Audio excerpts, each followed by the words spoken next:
আসসালামু আলাইকুম, ভিডিওটি শেষ পর্যন্ত দেখুন, তারপরে কিছু কথা বলতেছি।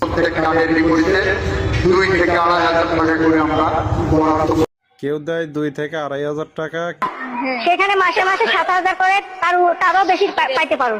কেউ দেয় 5 থেকে 7,000 টাকা, কেউ প্রত্যেক মাসে ধরেন 20,000 টাকা 15 থেকে 20,000 টাকা।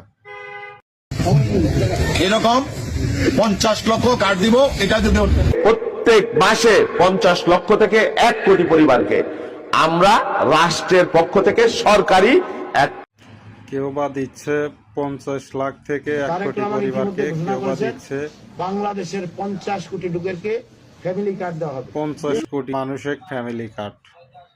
আমাদের বাংলাদেশে বর্তমান মানুষের সংখ্যা 18 থেকে 19 কোটি।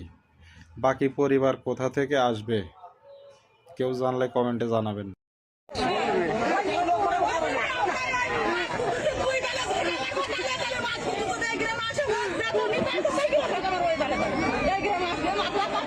কেউ বা আবার ফ্যামিলি কার্ড পাওয়ার পরে খিচুড়ি না দিলে সব মাইরা ফেলাই দিল। রাস্তায় দাঁড়িয়ে আছে। করলাম আমি 7 দিন ধরে না খাই রয়েছি, খিচুড়ি দে, খিচুড়ির ভাগ আমার তো করে দিব না, আমি একলাই খাম।